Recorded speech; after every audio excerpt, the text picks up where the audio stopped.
press the bell icon on the YouTube app and never miss another update.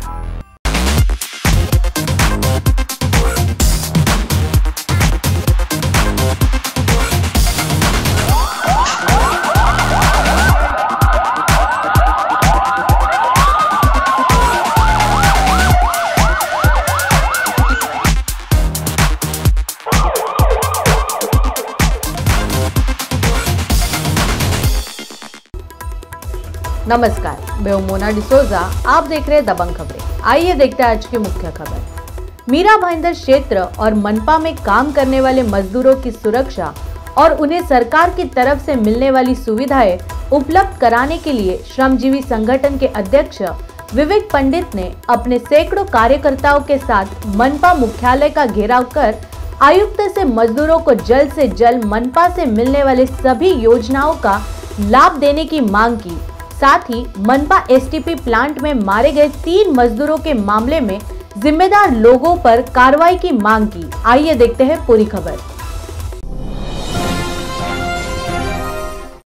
Meera Bhayandar मनपा के मातहत काम करने वाले कर्मचारियों के अलावा शहर के फेरी वाले, ऑटो वाले, ठेके पर काम करने वाले मजदूर सहित सफाई कर्मचारियों को सालों से सरकार द्वारा तय किए गए हक मनपा से नहीं मिल रहे हैं। साथ ही मनपा द्वारा ठेके पर दिए गए सफाई कामों में काम करने वाले कामगारों को काम करने के वक्त सरकार द्वारा सुरक्षा मानकों के लिए दिए गए सुरक्षा उपकरण भी मुहैया नहीं कराए जा रहे हैं, जिसकी वजह से सफाई का काम करने वाले मजदूरों को कई तरह की बीमारियों का सामना करना पड़ता है। यही नहीं, इन कर्मचारियों को ना ही मिनिमम वेज के तहत तय की गई सैलरी, ग्रेजुटी सहित दूसरी योजनाओं का लाभ मिल पा रहा है। सफाई कामगारों और मनपा में काम करने वाले कर्मचारियों की इन्हीं मांगों को लेकर गरीबों के हक के लिए लड़ाई लड़ने वाले विवेक पंडित ने मनपा मुख्यालय का घेराव कर मनपा आयुक्त से जल्द मजदूरों और कर्मचारियों को उनका हक देने की बात कही। साथ ही कुछ दिनों पहले मनपा के एसटी प्लांट में मारे गए 3 मजदूरों के मामले में भी पुलिस से निष्पक्ष जांच कर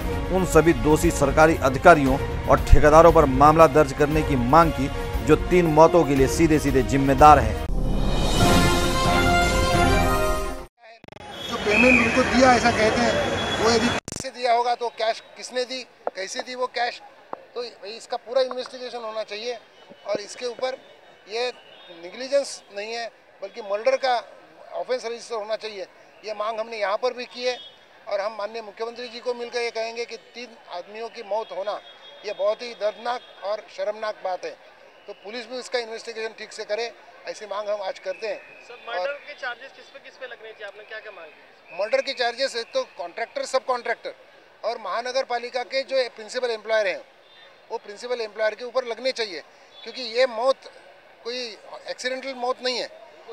ये तो इसको हम कहें कि ये जानबूझकर, क्योंकि आपको पता है कि यहाँ पर मौत हो सकती है और तो भी आपने यदि उसकी सेफ्टी नहीं ली है तो ये मौत ही उसको माना जाएगा। तो उस तरह से उसका काम होना चाहिए और उनकी आइडेंटिटी पूरी तरह से ठीक होनी चाहिए। इसका यह हमारी आज मांग थी, जिसमें हमने कुछ पेपर उनको दिए हैं। पुलिस से भी आज हमें मांग कर रहे हैं और मुख्यमंत्री जी से भी मांग कर रहे हैं कि ये मौत इंसानों की मौत है, ये मौत के लिए जिम्मेदार ठहराया जाना चाहिए और उसके लिए हम आगे भी आंदोलन करेंगे। सर, प्राइम फेसिया जो पोस्टमार्टम रिपोर्ट थी उसमें ये आया था कि ये जो मौत हुई है इसका प्राइम फेसिया जो कारण है वो दम घुटना है। तो अभी आपने ये मांग की कि अभी जो काम कर रहे हैं उनको जल्द से जल्द जो इस तरह के खतरनाक काम करते हैं उनको मास्क और सेफ्टी के बारे में हमने सबके बारे में कहा है कि सेफ्टी ये बहुत ही ज़रूरी है। वर्कर्स के लिए भी सेफ्टी ज़रूरी है और उनके हेल्थ का चेकअप भी होना ज़रूरी है, क्योंकि 35% आयु सफाई मजदूरों की घटती है, ऐसा सुप्रीम कोर्ट का एक ऑब्जर्वेशन है। तो उनका हेल्थ चेकअप रेगुलर होना चाहिए और जो भी इक्विपमेंट्स हैं, सेफ्टी इक्विपमेंट्स, वो उन्हें देने चाहिए, जिसके बारे में उन्होंने पॉजिटिवली हमें कहा है। सर, फेरी वालों के विषय में आपको क्या जानकारी? फेरी वालों के बारे में उन्होंने कहा कि सुप्रीम कोर्ट के गाइडलाइंस के अनुसार जो एक कमेटी गठित की है, उस कमेटी का रिपोर्ट वो जल्दी मंगाएंगे और फेरी वालों के लिए एक क्षेत्र निश्चित करके उनके लिए सुविधा निर्माण कराएंगे। श्रमजीवी संगठन के संस्थापक अध्यक्ष विवेक पंडित गरीबों, शोषितों और पीड़ितों को उनका हक दिलाने के लिए किस हद तक जा सकते हैं, इसका अनुमान सोशल मीडिया पर वायरल हुए उनके उस मोबाइल क्लिप को देखकर लगाया जा सकता है, जिसमें विवेक पंडित 26 जनवरी गणतंत्र दिवस के दिन आदिवासियों के हक के लिए तलासरी के तहसील कार्यालय में असिस्टेंट कलेक्टर सौरभ कटियार से सीधे भिड़ते दिखाई दे रहे हैं। सालों से राशन माफिया आदिवासियों का राशन कार्ड अपने पास रखकर उनके हक का अनाज ब्लैक कर रहे थे। जब इस मुद्दे को लेकर विवेक पंडित ने तहसील कार्यालय में 1 महीने पहले आंदोलन कर आदिवासियों को उनका हक देने की मांग की थी, तब विवेक पंडित के खिलाफ सरकारी काम में बाधा डालने का मामला दर्ज किया गया था।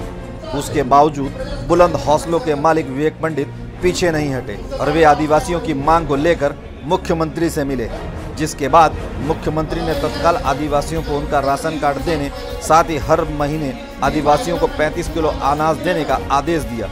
मगर सरकारी पदों पर जिस तरह कुछ भ्रष्ट अधिकारी और कर्मचारी बैठे हैं, उसकी वजह से सरकार की सेवाएं गरीबों तक नहीं पहुंच पा रही हैं। और इस बार भी कुछ ऐसा ही हुआ। आदिवासियों को उनका राशन कार्ड भी नहीं मिला और न ही 35 किलो अनाज ही मिला। इस मुद्दे को लेकर विवेक पंडित ने 26 जनवरी को सभी तहसील कार्यालयों में आंदोलन करने का निर्णय लिया था। विवेक पंडित के आंदोलन पर नजर रखने के लिए तहसीलदार ने असिस्टेंट कलेक्टर सौरभ कटियार को तलासरी के तहसील कार्यालय में भेजा था, मगर शायद कटियार को विवेक पंडित के जुझारू व्यक्तित्व और सच की लड़ाई के लिए उनके किसी भी हद तक जाने की आदत के बारे में ज्ञान नहीं था। इसलिए उन्होंने विवेक पंडित को आम नेताओं की तरह ड्रामेबाज और अनपढ़ समझकर उन्हें डराने और नीचा दिखाने की कोशिश की, जिसका नतीजा यह हुआ उल्टे असिस्टेंट कलेक्टर सौरभ कटियार को ही विवेक पंडित के रौद्र रूप का सामना करना पड़ा और आखिरकार आदिवासियों के हक के आगे उन्हें झुकना पड़ा।